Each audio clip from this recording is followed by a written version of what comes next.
A very good morning to all of you. At the outset, I offer my respectful greetings to Professor Sujay Pratap Singh ji, who is former Vice Chancellor of Veer Bahadur Singh Purvanchal Vishwavidyalaya, Jaunpur, Pradesh, and is also the Pro-Chancellor of my University, Mahayogi Gorakhnath University. I offer my greetings to the Chief Guest for today's program, Professor Kundu Ram Chandra Reddy ji, the Vice Chancellor of Mahayogi Gorakhnath Ayush Vishwavidyalaya, Gorakhpur, Shri Pramanath Mishra ji, the respected member of our Maharana Pratap Shiksha Parishad, and looking after the affairs of many institutions in India. My respectful greetings to my colleague and principal of this very reputed Maharana Pratap Vishwavidyalaya, Dr. Pradeep Kumar Rao ji, and organizer and person who is running today's show, Shri Vinay Kumar Singh ji, and all the dignitaries who are of the dais, dear students and the faculty members. My greetings to all of you. And though I am speaking in English, because in the starting lines I usually speak in English because we usually, I'm from a background where we hardly used to speak in Hindi. So, because this is my opening statement, but बीच में मैं हिंदी भी बोलूँगा, ज़्यादा हिंदी बोलूँगा, और बीच में जहाँ मुझे थोड़ा अटक जाऊँगा तो इंग्लिश में बोलूँगा, क्योंकि मेरा ज़्यादा फ्लो जो है इंग्लिश में रहता है, क्योंकि जितने भी फोरम में मैंने बात की है तो इंग्लिश में ही की है, और मैंने प्रदीप राव से पूछा था कि मुझे हिंदी में बोलना है कि इंग्लिश में, तो मैंने कहा आपको पूरी इजाज़त है, आप इंग्लिश में बोलिए, तो जितना मैं हिंदी में बोल पाऊँगा मैं आपके सामने बोलूँगा।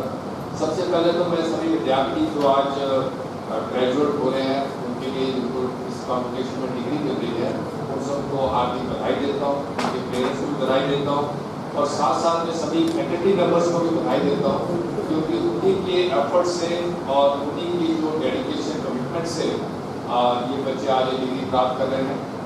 और इस महाविद्यालय के बारे में जरूर मैं कुछ कहना चाहूँगा कि जब मैंने विश्वविद्यालय का कार्यभार संभाला था, एक तो मेरे समय का भी ध्यान रखना पड़ेगा, क्योंकि अपने जो चीफ गेस्ट उन्होंने मेरा टाइम भी ले लिया और हमारे को इस चीज़ का रहता है। प्रदीप राव से मैंने एक चीज़ सीखी कि इस समय की रिस्पेक्ट करनी चाहिए, और मैं अपना जो है भाषण पूरे 11:40 मिनट खत्म करना चाहूँगा, इसलिए मैंने घड़ी उतार के रखी है। तो मैं जो भी बोल रहा है आपको बच्चों को अपने जो विचार है वो आपके सामने कन्वे करूँगा। चलिए 7 मिनट यूपीसी के दे दिए वो भी मैं ले लेता हूँ, क्योंकि आज का ये जो कॉन्वोकेशन है ये बहुत ज़रूरी होता है, क्योंकि ऐसा नहीं है कि सिर्फ आप एक डिग्री लेके जा रहे हो, you are standing on a cross road, एक चौराहे पे खड़े हो या कि मैंने किस डायरेक्शन में अपनी लाइफ को लेके जाना, क्योंकि ये जो डिग्री है सिर्फ एक संसाधन है, लेकिन मैं आप सबको ये सचेत करना चाहता हूँ, अलर्ट करना चाहता हूँ कि जिस समय में आप रह रहे हो और जिस तेजी से समय बीत रहा है, डिग्री की कोई वैल्यू नहीं। आने वाला समय जो है वो सिर्फ एक ही वैल्यू देता है, वो स्किल्स। कोई अभी मैंने एडवर्टीजमेंट दिया हुआ था, तो आपको हैरानी होगी कि पहले जो एडवर्टीजमेंट दिया था उसमें से क्वालिफिकेशन सबसे ऊपर रखा, जो फाइल मेरे पास आई तो मैंने क्वालिफिकेशन सबसे नीचे रखी उसकी डिग्री, क्योंकि मुझे ये नहीं देखना कि उसकी डिग्री क्या है, मेरे को देखना उसमें स्किल्स क्या है। तो अगर वो 1.5 पेज का ऐड था तो उसमें 1.25 पेज उसकी स्किल्स पे था, क्या उसमें स्किल्स हैं। हमने वो ऐसा कैंडिडेट भी लेना जो फर्स्ट डिवीजन आया हो या टॉपर हो और उसको स्किल्स बिल्कुल ना, इसलिए आने वाला जो समय है वो स्किल्स का है, इसलिए इस चीज़ का बहुत बहुत ध्यान रखने की जरूरत है विद्यार्थियों को, और समय जिस तरह से बदल रहा है उसके हिसाब से हमारे को अपने आप से ढहा देना चाहिए। और एक चीज़ जो इस समय में बड़ी ज़रूरी होती जा रही है और जिसके लिए मैं बार बार हर फोरम से निवेदन करता हूँ, और जो शिक्षा क्या हो, चाहे वो शिक्षा हो, चाहे हमारे जीवन का कोई हिस्सा हो, चाहे वो टेक्नोलॉजी हो, वो है आर्टिफिशियल इंटेलिजेंस।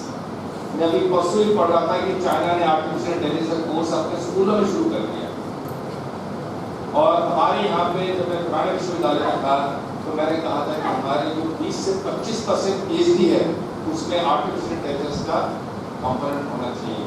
और यही चीज़ मैंने इस विश्वविद्यालय में कही कि जो हमारे स्कॉलर PhD कर रहे हैं उनको आर्टिफिशियल इंटेलिजेंस कॉम्पोनेंट जरूर आना चाहिए, और ये मेरा अपना रहेगा कमिटमेंट रहेगा कि जो हमारी फैकल्टी भी है उनको भी मैं आर्टिफिशियल इंटेलिजेंस में ट्रेन कराऊंगा, क्योंकि आज से 10 साल के बाद अगर आपको आर्टिफिशियल इंटेलिजेंस नहीं आती तो आपके लिए जॉब में रहना बहुत मुश्किल हो जाएगा और आगे वाला समय बहुत कॉम्पिटिटिव है। ये सभी स्टूडेंट्स जो नीचे बैठे हैं इस चीज़ का ध्यान रखें, ये ना सोचें कि मैं हिस्ट्री का स्टूडेंट हूँ, मैं लिटरेचर का स्टूडेंट हूँ। आप चैट जीपीटी में तो 2 मिनट स्पीच लिख लो अपनी, जो आपका एडिटर है पेपर को चैट जीपीटी 2 मिनट एडिटिंग कर देता है पेपर की, तो आप क्या करोगे? इसलिए हमारे को अपने समय के हिसाब से ढालना पड़ेगा। डरने की जरूरत नहीं है, स्किल बढ़ाने की जरूरत है। डरने की जरूरत क्यों नहीं है, इसका भी मैं आपको उदाहरण देता हूँ कि जब 1990 में हिंदुस्तान की इकोनॉमी को लिबरलाइजेशन किया गया, तो अगर आप गूगल में जाएंगे तो देखेंगे, खासकर जो हिस्ट्री के स्टूडेंट हैं वो देखेंगे तो उसमें था एक बॉम्बे क्लब जो बड़ा अपोज करता है कि ये आप क्या कर रहे हैं, इकोनॉमी को लिबरलाइज कर रहे हैं, ईस्ट इंडिया कंपनी की तरह बड़ी बड़ी कंपनीज आ जाएंगी, वो दोबारा हमारा अर्थव्यवस्था में कब्जा करने के देश गुलाम करने जा रहे हो आप।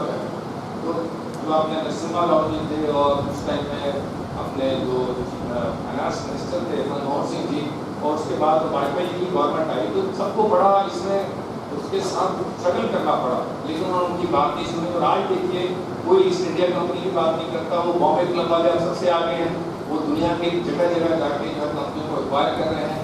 इसलिए हमारे को डरने की जरूरत नहीं होती, लेकिन जो समय बदल रहा है उसके साथ अडैप्ट करना चाहिए।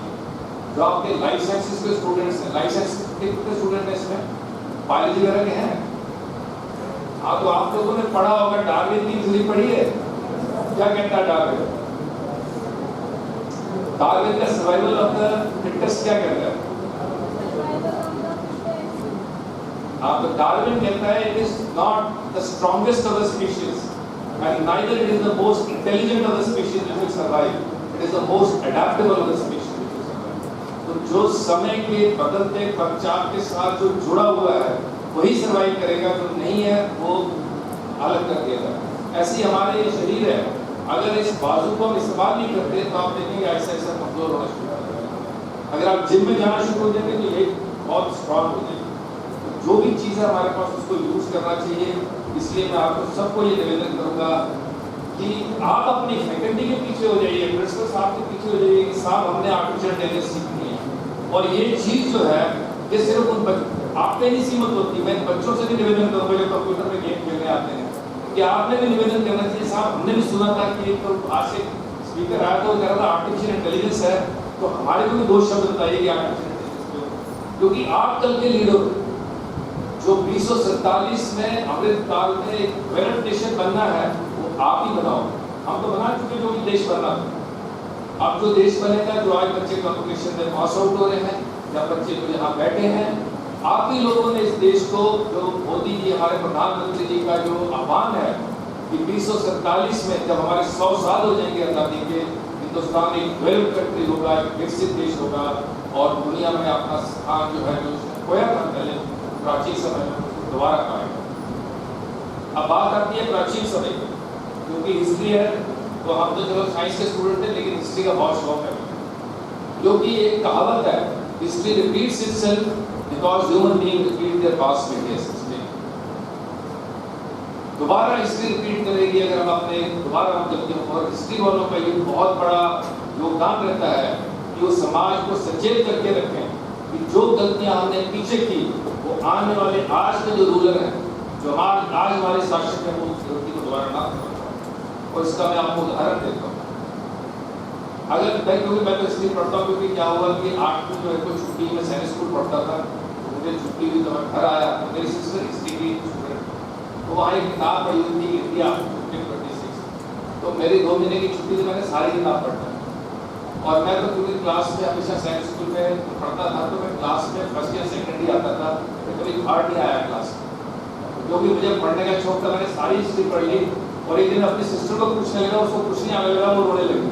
मेरे को ज़्यादा हिस्ट्री आती है मेरे से, क्योंकि मैं बताऊँ जब से वो मैंने हिस्ट्री पढ़ी हो मेरे दिमाग में है कि क्या हुआ। अब आपको एक सवाल मैं पूछता हूँ कि 1526 की जो पानीपत की लड़ाई थी, क्यों हार गए हिंदुस्तान के जो दिवस, क्या कारण? क्योंकि हम क्या करते हैं, अपने आप में बहुत कॉन्फिडेंट रहते हैं कि हमारा हम तो बहुत स्ट्रॉन्ग है, हम बड़े बाहुबली हैं, हमारा तो कोई कुछ बिगाड़ नहीं सकता, लेकिन लड़ाई जो है सिर्फ बाहुबल के जोर पे नहीं लड़ी जाती, वो इसके जो प्लानिंग के जोर पे लड़ी जाती है और टेक्नोलॉजी के जोर पे लड़ी जाती है। तो 1526 का पहली लड़ाई थी जिसमें तोपें इस्तेमाल की थी, कैनन इस्तेमाल की थी। राणा साहब के राजपूत को अपने को बड़ा था कि हम लड़ लेंगे, लेकिन जो तोप का फायर होता है, कैनन का फायर होता है, उसके सामने कोई नहीं टिक सकता, इसलिए लड़ाई हार गई। ऐसे ही अगर पृथ्वीराज चौहान का देखें तो उनको बड़ा कॉन्फिडेंस था अपने ऊपर, उन्होंने हर बार मोहम्मद गोरी को छोड़ दिया, दुश्मन को कभी छोड़ा नहीं जाता। अगर आप दुश्मन को छोड़ दोगे अगली बार वो आपको नहीं छोड़ेगा। लेकिन अगर आप हिस्ट्री पढ़ते हो तो इसको बैटल ऑफ तराइन कहते हैं। बैटल ऑफ जहाँ ये तराइन का एक मैदान है जो हमारे नॉर्थ वेस्टर्न फ्रंटियर में है, तो इस चीज़ की हिस्ट्री में हमारे को, क्योंकि हिस्ट्री को हमेशा कनेक्ट किया जाता है, उसी मैदान में जिसमें मोहम्मद गोरी ने पृथ्वीराज चौहान को मतलब 1000 में उसमें हराया, उसी मैदान में 800 साल के बाद महाराणा ये अपना जो महाराजा रणजीत सिंह थे उन्होंने अफगानों को हराया 800 साल में। तो महाराजा रणजीत सिंह ने ऐसा क्या कर डाला कि उन्होंने अफगानों को उसी मैदान में हरा दिया जिसने 800 साल पहले पृथ्वीराज चौहान। तो जब हम हिस्ट्री पढ़ते हैं उसको घोटा लगा के इसको याद नहीं करना क्यों हुआ ऐसे, इसलिए हुआ क्योंकि जो महाराजा रणजीत सिंह थे वो उन्होंने सबको इकट्ठा किया, अपनी स्ट्रेटेजी बनाई और वो एडवांस टेक्नोलॉजी यूज़ की। जनरल जो उनके फ्रेंच जनरल्स थे उसके साथ मिलकर उन्होंने टकराया। तो ये चीज़ें हिस्ट्री में जरूर देखनी चाहिए। और आज के जो संदर्भ है मैं इसलिए कह रहा हूँ कि अभी जो आर्टिफिशियल इंटेलिजेंस आ रहा है, क्वांटम कंप्यूटिंग्स आ रहा है, मोदी जी सेमीकंडक्टर इंडस्ट्री लगा रहे हैं हमारे कंट्री में, अगर उसके बारे में हमारे कितने बच्चों ने सेमीकंडक्टर सुन रखा है? तो आप जो है कल के उसमें जो है वाइस प्रेसिडेंट बनोगे या प्रेसिडेंट बनोगे। इसलिए बहुत जरूरी है कि जो हमारे देश में जो तरक्की हो रही है उसके बारे में हम ध्यान रखें। दूसरी चीज एक और चीज मैं आपके ध्यान में लाना चाहता हूँ कि बहुत ज्यादा सोचना नहीं पड़ता। जब हम गवर्नमेंट में थे तो हम सुना करते थे, तब ये 2002 या 3 की बात है जब वाजपेयी जी की गवर्नमेंट थी, तो तब एक वर्ड सुना करते थे गोल्डन क्वार्टर। ये जो आज सड़कें बनी है पूरे देश में, जो हाईवे बन रहे हैं वाजपेयी जी की, तो हम सुना करते थे कि वाजपेयी जब मीटिंग में आते हैं तो वो सिर्फ 15 मिनट बैठते हैं, तो सिर्फ कंसेप्ट सुनते हैं कि क्या कंसेप्ट है, और 15 मिनट में 6000 करोड़ का प्रोग्राम। डिसीजन देने के लिए विजन होना चाहिए लीडर के पास, और उसको पूरा होमवर्क करके आता है कि क्या करना है, और उसकी टीम भी इतनी सक्षम होनी चाहिए। और आज जो गोल्डन क्वाड्रेंगल हमारे बना है, जो आज जाल फैला हुआ है नेटवर्किंग का, वो वाजपेयी जी की देन है, उस टाइम में जो उन्होंने करना। अब मैं एक और सवाल में आप सब विद्यार्थी जितने भी हैं वो उसे उनके संदर्भ में लाना चाहूँगा, क्योंकि ऐसा था कि प्रतीक राव जी आपको ये उद्देश्य है समावर्तन उद्देश्य, तो मेरे अंदर एक स्टूडेंट जाग पड़ा, तो मैं इनकी हर लाइन को सुन रहा था, तो उसमें 2 लाइनें तो मुझे बहुत स्ट्राइक थी। पहले कहा कि सत्य बोलना चाहिए, और इसको मैं कहूँगा धर्म। इसका मैंने एक किताब पढ़ी थी जो थी कि डायलेमा ऑफ धर्म, इसको हिंदी में ट्रांसलेट करेंगे तो धर्म की दुविधा, कि धर्म क्या है, क्योंकि स्टेटमेंट तो देते हैं धर्म मतलब सत्य बोलना चाहिए और धर्म का आचरण करना, लेकिन इसकी जब गहराई में जाते हैं तो उसको समझना बहुत जरूरी है, क्योंकि अगर उसकी कॉम्प्लेक्सिटी को नहीं समझेंगे तो समझ नहीं आता कि धर्म क्या है। इसका एग्जाम्पल देता हूँ, अगर सत्य बोलना चाहिए तो युधिष्ठिर ने सत्य बोला क्या? अश्वत्थामा मारा गया, इसको क्या कहेंगे? अश्वत्थामा मारा गया, जबकि युधिष्ठिर को हम कहते हैं कि वो कभी झूठ नहीं बोलते। अब बोला उन्होंने सच, लेकिन वो सच इस तरह से बोला कि वो नाइडर का है ना, क्या सत्य? दूसरा धर्म का आचरण। अगर आप देखें तो मैं बहुत बार सोचता हूँ कि ठीक है धर्म का आचरण करना चाहिए, हमारे को चलना चाहिए, ठीक ढंग से चलना चाहिए, तो फिर रामचंद्र जी ने बाली को पेड़ के पीछे छुपने का कहा, तो भगवान रामचंद्र जी को पेड़ के पीछे क्यों छुपना पड़ गया? उसका भी जवाब होगा, लेकिन क्या होता है उसको फेस वैल्यू में नहीं लेते। अब पूछते हैं अपने टीचर से, तो ये टीचर को जरूर पूछना चाहिए कि क्यों। आप महाभारत को पढ़िए, भीष्म पितामह से लेके दुर्योधन तक कोई भी आदमी सही तरीके से नहीं मारा गया। दुर्योधन को ठंडी खड़े तो उसको भीष्म पितामह ने उसको ठंडी खड़ा कर दिया, अश्वत्थामा को कह दिया कि द्रोणाचार्य ने उसको कह दिया कि अश्वत्थामा मारा गया, कर्ण को न्यासा मार दिया, उसको भगवान ने चाहा कि इसको मारा, बात नहीं मार पाया। तो ये क्या है? ये क्या चीज है? द्रोणाचार्य को मार दिया कि तू माँ के पास ऐसे ही जाए तो कह लो उसको मरवा दिया। तो ये क्या है? जब हम कोई भी स्टेट और इसका सबका जवाब है क्योंकि समय बड़ा कम है, इसके जवाब तो आप अपने प्रिंसिपल साहब से फैकल्टी से पूछें। मेरा काम है आपकी क्यूरियोसिटी, आपकी जिज्ञासा को जगाना और आप हमेशा एज ए स्टूडेंट पूछना चाहिए कि ऐसा क्यों है, और जब आप समझ जाएंगे फिर आपको समझ आएगा तो अच्छा इसके पीछे ये तरह और ये क्यों सही था और इसमें हमारे को कंफ्यूजन नहीं होना चाहिए। ये आपका एज ए विद्यार्थी जो है एक फर्ज बनता है, उसको ढूंढना चाहिए। एक और चीज़ जो मुझे लगती थी, जो हिस्ट्री में दोबारा वापस आता हूँ कि मैं पढ़ता था कि ये जो है जो अख्तियार खिलजी था, जो गुलाम था मोहम्मद, और एक गुलाम में इतनी ताकत की वो मतलब बिहार और बंगाल तक चला जाए 10,000 घोड़सवार लेके और नालंदा को डिस्ट्रॉय कर दिया। तो क्या इतना कमजोर था देश हमारा? क्या कारण रहा? कारण ये था कि उसके पास गन पाउडर था और गन पाउडर हमारे पास नहीं था। और उस टाइम मैंने पढ़ा था, क्योंकि मैं पढ़ता हूँ ऐसा क्यों हुआ, क्योंकि नालंदा के जब फोटो देखते तो तेरे को बड़ा दुख होता है कि ऐसा क्यों हुआ। तो लगता है कि तब पढ़ा मैंने कि इसमें गन पाउडर था और नालंदा से उन्हें विमान को भेजा भी था, बताया गन पाउडर ईजाद हो चुका था लेकिन वो वापस ही नहीं आया, तब तक अख्तियार किया।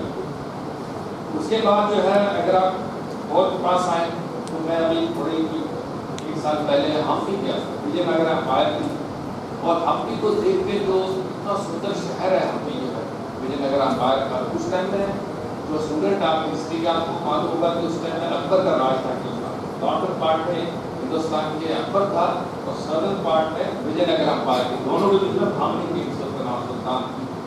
तो वो भामनी सुल्तान ने उसको हरा दिया, और जबकि मैंने उसको देखा इतना सुंदर है हम्पी और रियल बिल्डिंग बनी, सारा शहर उन्होंने डिस्ट्रॉय किया।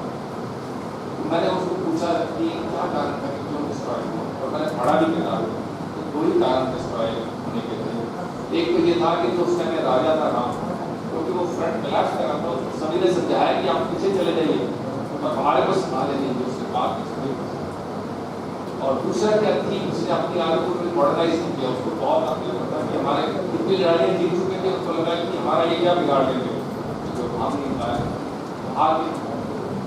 और इसमें हमारे शिक्षकों का बड़ा रोल होता है। अभी हम जितनी बार भी राव साहब के साथ बैठते हैं तो राव साहब तो नहीं मानते, मेरी बात में हमेशा कहता हूँ राव साहब प्लान भी होना चाहिए, क्योंकि क्या होता है कि उस बार जो होता है चीजें वैसी नहीं होती जैसे हम चाहते हैं और बहुत कुछ अलग होता है। और आप देखेंगे कि शिवाजी थे वो क्यों जीते, तो शिवाजी के लिए जो है जो एक माओसो की एक कहावत है, enemy attacks we retreat, enemy camps we attack. ये जो कहावत है इसका मतलब ये कि गुरिल्ला वारफेयर जो है उसी से हम इन चीज़ों को समझ सकते हैं। और ये जो है हमेशा जो स्टूडेंट जो है वो हमेशा जिज्ञासु रहना चाहिए और उसको हमेशा क्रॉस क्वेश्चन करना चाहिए। इसके साथ मेरा भी समय पूरा हो रहा है, लेकिन मैं आपको एक जाते जाते एक लास्ट चीज़ में आपको ये कहूँगा कि जिस समय में आप पैदा हुए हो, जो छोटे छोटे बच्चे हैं और जो पीछे स्टूडेंट बैठे हैं, जो आप पास आउट हो रहे हो, तो आई वुड से कि there was never a better time to be born in India. You are born at a time where India is poised to become a great leader and superpower in the world.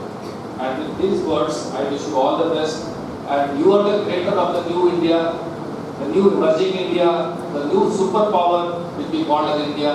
And we will have the glory which we had somewhere before 1000 AD. With these words, I thank the event organizers for inviting me. I wish all the students a great future and great progress in their life.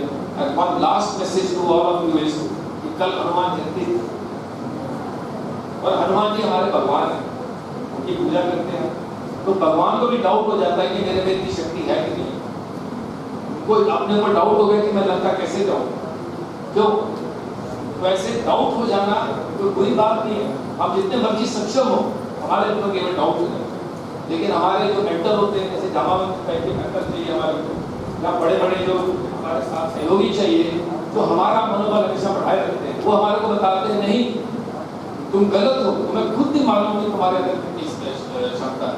और अगर आप जो biology के student हैं, आप सब जानते होंगे कि हम सिर्फ 10% अपने ब्रेन को यूज करते हैं, 90% सेल्स यूज नहीं होते हैं।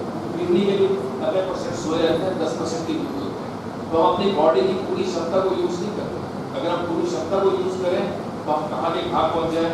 और आप सब में एक हिडन ताकत है, हिडन शक्ति है, और आई थिंक आपके प्रिंसिपल साहब और फैकल्टी जो है वो आपके इसमें जगा रहे हैं, क्योंकि मैं कल जब प्रदीप राव जी के साथ आ रहा था, देखिए क्या होता है, जो प्रिंसिपल है, जो फैकल्टी है, अगर उनके स्टूडेंट्स उनकी टीम अच्छा करती है तो उनको अपने पर गर्व होता है। तो कल एक बड़े गर्व से मुझे दिखा रहे थे, देखिए हम तो घूरे आपके साथ और हमारा सारा कार्यक्रम जो है पूरा बेस्ट। तो मैंने कहा सर इसका तो सारा श्रेय आपकी टीम को जाता है, मेरा टीम बनाई किसने? इसलिए जो है मैं जो टीम तो लगी हुई थी इस प्रोग्राम को ऑर्गेनाइज करने को, इतना भव्य प्रोग्राम ऑर्गेनाइज किया हम लोगों ने, उस टीम के हर मेंबर को बहुत बहुत बधाई देता हूँ। आप लोगों ने मैंने सुना है कि महाराणा प्रताप शिक्षा परिषद में अगर रमनलाल मिश्रा जी की बात करें, you are the best institution and the best I think institution which is giving the academic institution academic party academic activities best of the quality. तो इससे आप मेरी सभी फैकल्टी मेंबर्स को बहुत बहुत बधाई और सभी स्टूडेंट्स को बहुत बहुत बधाई कि आप एक ऐसे महाविद्यालय से निकल रहे हैं जिसने ऑलरेडी अपना स्थान गोरखपुर में बना रखा है। Wish you all the best, good luck.